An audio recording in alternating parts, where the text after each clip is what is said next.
홍석준 전 의원입니다.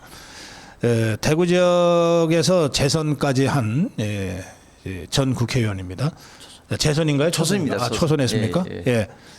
대구 지역에서 국회의원을 한번 했던 홍석준 전 의원 이번에 최고위원 후보로 출마했습니다. 모시겠습니다. 어서 오세요. 예, 안녕하십니까, 네. 박사님. 예, 불러주셔서 고맙습니다. 네, 뭐 제가 현장 내에서 지난 그 탄핵 저지 투쟁 헌재 앞에서 또 한남동 대첩에서 현장 취재할 때마다 만나서 아주 뜨겁게 손을 마주 잡았던 홍석준 전 의원 이제 최고위원 후보로 여기 저희 방송국에 나오셨습니다. 먼저 인사 한 말씀 좀 드리겠습니다. 예, 안녕하십니까, 고성국 TV 시청자 여러분 반갑습니다. 제가 사실은 좀 전에 고 박사님 말씀하신 것처럼 현장에서는 우리 고 박사님하고 인터뷰를 많이 했는데 스튜디오는 정말 오랜만에 나온 것 같습니다. 제 기억으로는 제가 국회의원 하기 바로 직전에 선거운동 할 때 2020년인가 그때 이제 와서 아주 좋은 기운을 받고 당선이 됐는데 오늘도 공교롭게도 최고위원 선거 기간에 또 이렇게 나와서 좋은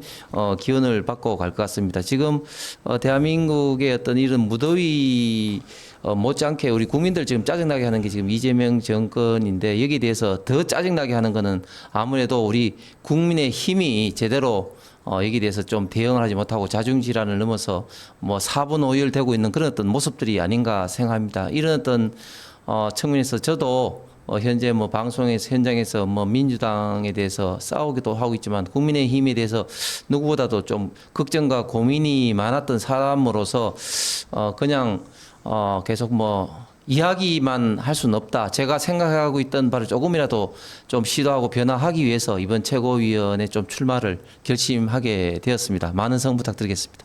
네. 우리 저 홍석준 후보는 뭐 제가 오래전부터 좀 이리저리 인연이 있어서 알고 지내는 사이인데 오랜만에 뵈서 그런지 좀 살이 많이 빠지신 것 같은데. 예, 저절로 뭐 방송을 하고 뛰어다니니까 살이 좀 많이 빠지는 것 같습니다. 그래요.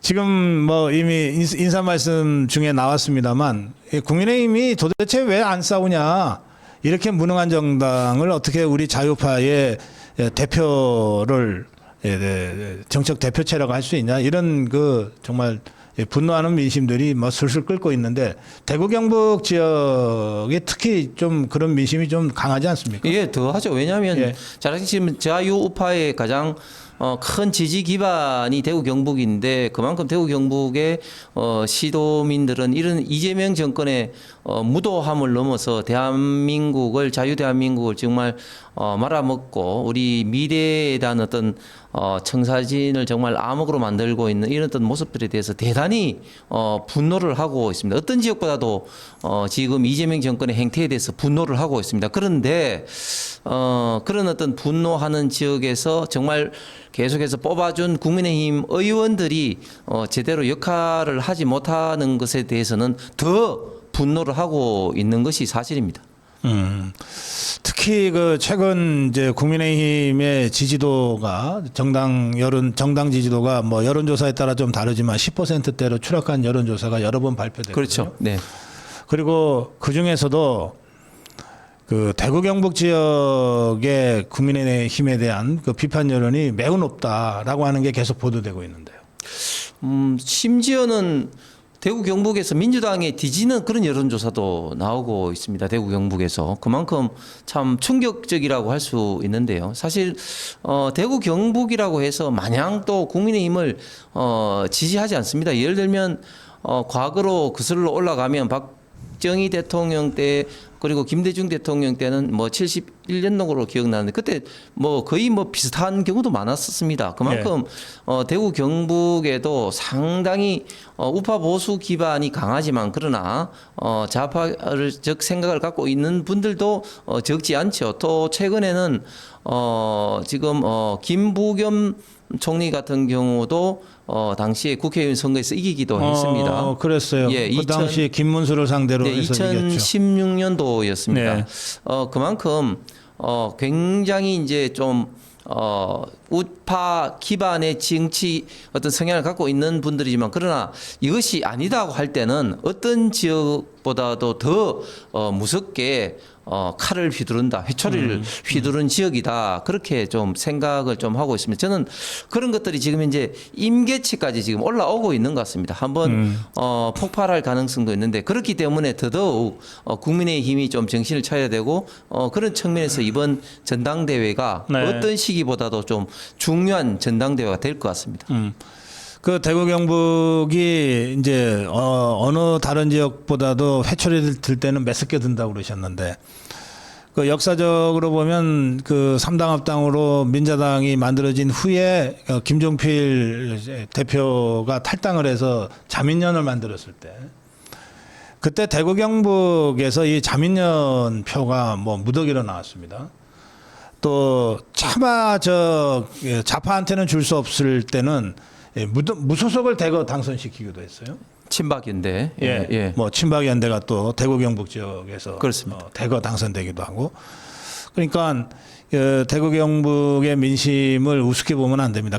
가볍게 보면 안 됩니다. 뭐 지구들이 어디 가겠어. 뭐 아무리 그래봤자 우리 국민의힘 찍겠지. 절대 그렇지 않다. 그러니까 그만큼 좀 심각하게 지금의 대구 경북 민심을 봐야 된다는 말씀이 될 거고요. 그렇습니다. 제가 아까도 말씀드렸습니다만 오늘 오후 3시부터 제가 대구에 가서 그 담수회 네. 담수회관에서 대한민국과 대구 경북이 어디로 가야 되는가라고 하는 주제로 긴급 시국 토론회 하거든요. 예, 그러니까 오늘 제가 직접 대구 가서 또 대구의 성남 민심을 여러분께 잘 전달할 수 있을 것 같습니다.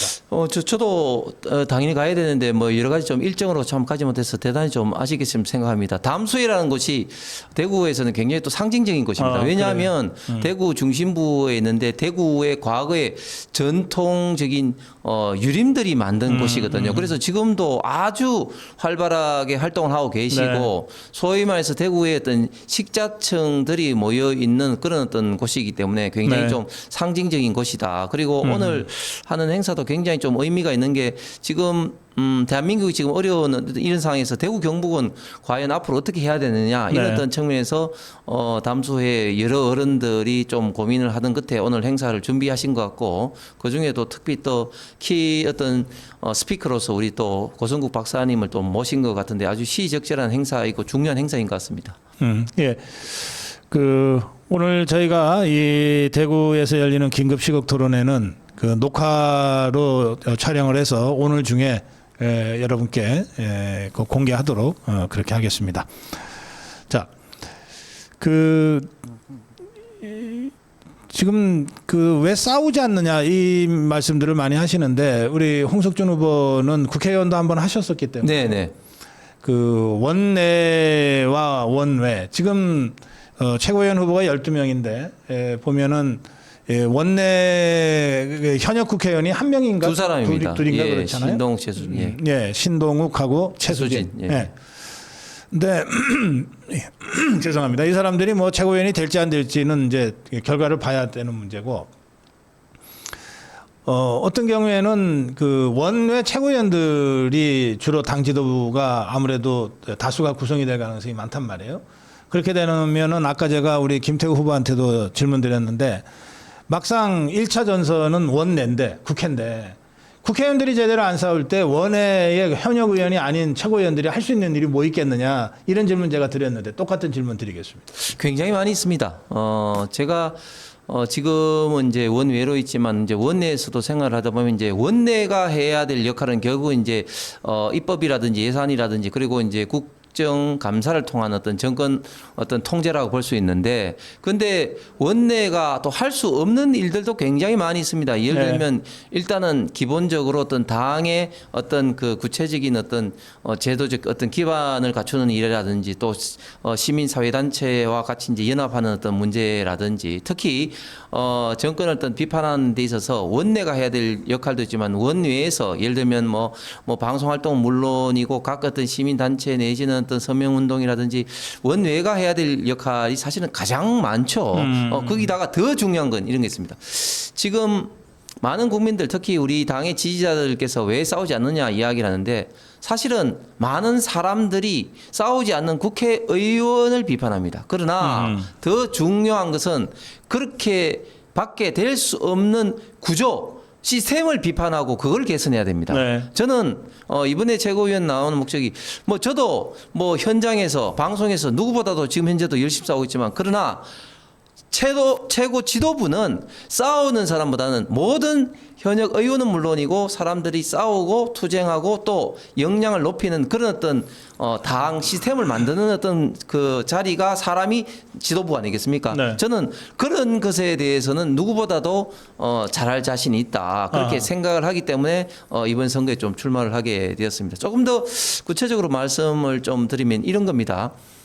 우리 당이 말로는 자유민주주의와 시장 경제를 지향하는데 그런데 시장 경제와 자유민주주의에서 가장 중요한 게 뭡니까? 결국은 경쟁입니다. 경쟁.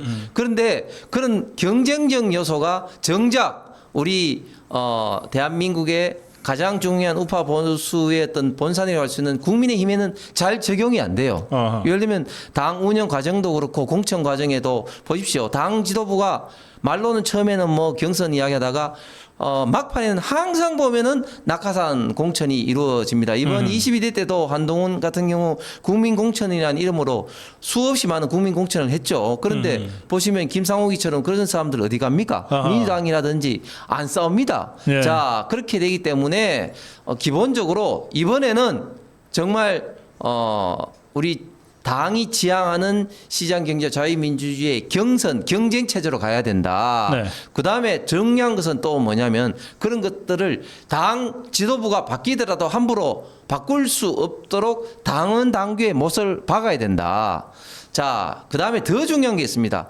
그러면 경선으로 가다 보면 또 기득권을 어떻게 보면 옹호하는 것이 아닌가. 지난번 22대 때도 소위 말해서 시스템 공천의 이름으로 3선 이상은 마이너스 15% 페널티 줬는데 그럼에도 불구하고 그런 것들이 다 생활을 해왔습니다. 어허, 예. 자, 그러면 저는 그런 평가 기준을 정확하게 만들어야 됩니다. 제가 시간이 없어서 한계가 있습니다만 예를 들면 인적 청산 쉽지 않습니다. 그러나 반드시 해야 되는 것이죠. 그렇게 되기 위해서는 개별적인 인적 청산이 아니라 결국은 시장에서의 가격처럼 우리가 정확한 기준을 마련해야 되는데 그런 기준이 뭐냐? 즉 다선 의원들에 대해서는 당연히 예를 들면 뭐 3선이든 4선의 기준을 정해서 페널티도 줘야 되지만 그러나 그걸 또 지역별로도 차등을 줘야 됩니다. 예를 들면 지역별의 당세가 강한 지역은 다선 의원들에 대한 어떤 페널티 플러스 더 세게 줘야 된다. 그러니까 다선 의원들에 대한 페널티 플러스 예. 당세와 그리고 지지 기반의 어떤 차이. 예를 들면 TK 같은 경우 당세 우리 평균 지지율이 35%인데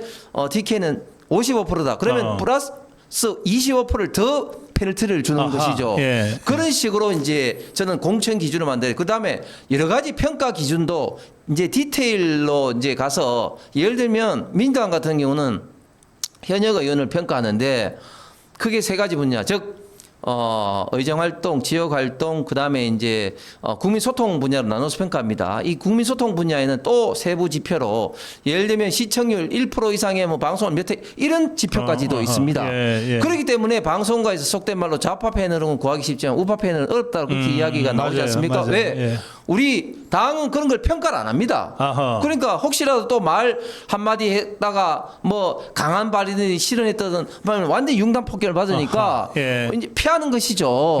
그러다 보니까 싸우지 않는다. 그런 어떤 모습을 보일 수밖에 없고 그리고 현장에서 예를 들면 우파 보수 진영에 싸웠던 사람들이 평가를 받아서 예를 들면 국회에 들어와야 되는데 예를 들면 민주당 같은 경우는 이런 경우죠. 예를 들면 민노총이라든지 한노총이라든지 참여인대라든지 또 좌파 시민단체에서 얼마나 국회로 많이 들어오게 됩니까? 네. 그런 어떤 평가를 받아서 들어오는데 우리는 그런 시민단체들과 했던 협력 시스템도 되지 않고 그런 어떤 평가도 되지 않고 있다 보니까 지난번 22대 때도 그렇지만 전혀 모르는 전혀 우파 진영에서 싸우지도 않은 사람들이 국회의원으로 비례로 툭툭 들어오게 아하, 되는 거죠. 예. 자, 그래 되니까 어떻게 갑자기 들어온 사람들이 싸우겠습니까? 못 싸웁니다. 속된 말로 국회의원 조선 4년 동안 뭐 국회의사당 내에 있는 건물 화장실 찾다가 볼일 다 본다는 그런 속된 말이 있지 않습니까?